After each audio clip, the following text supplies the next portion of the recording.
Students, in this video we are going to study about the preparation of aldehydes and ketones from hydrocarbons. In this first method, by ozonolysis of alkenes.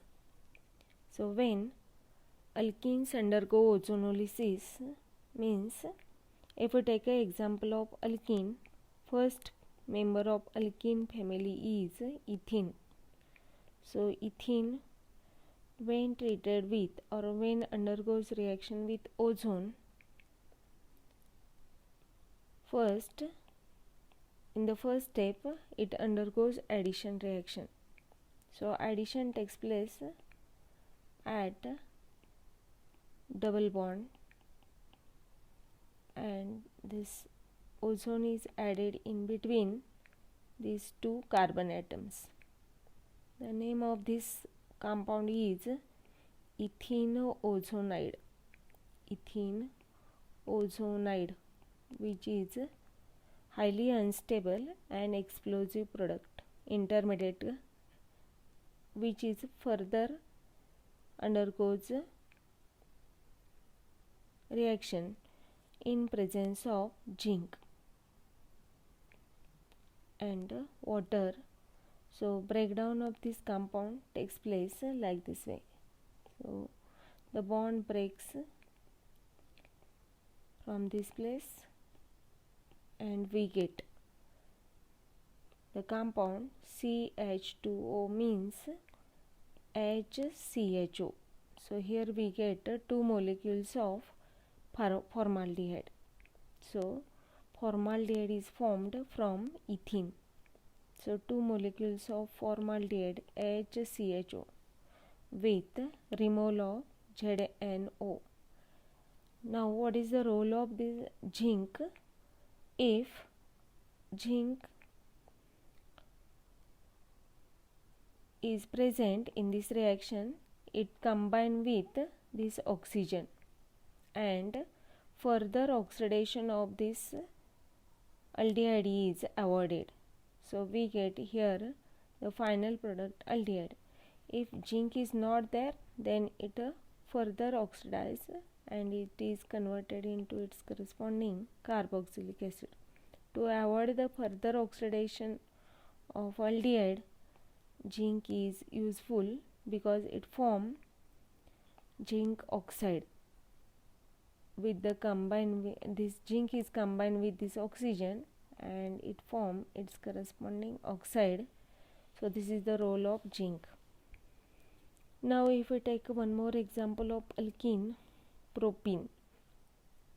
So 3 carbon containing alkene, and according to its valency, how can we write its formula? CH3 CH double bond CH2. When it undergoes ozonolysis, so in the first step addition reaction takes place and addition of ozone takes place at the place of double bond. So we get its corresponding ozonide, propene-ozonide, which is highly unstable and explosive product, which further immediately undergoes reaction with zinc and converted into the zinc. Due to further decomposition, it is converted into the bond breaks from here and we get its corresponding aldehydes. So here we get the mixture of 2 aldehydes, CH3 CHO plus HCHO with the removal of zinc oxide. Now here we get the mixture of acetaldehyde and formaldehyde. Now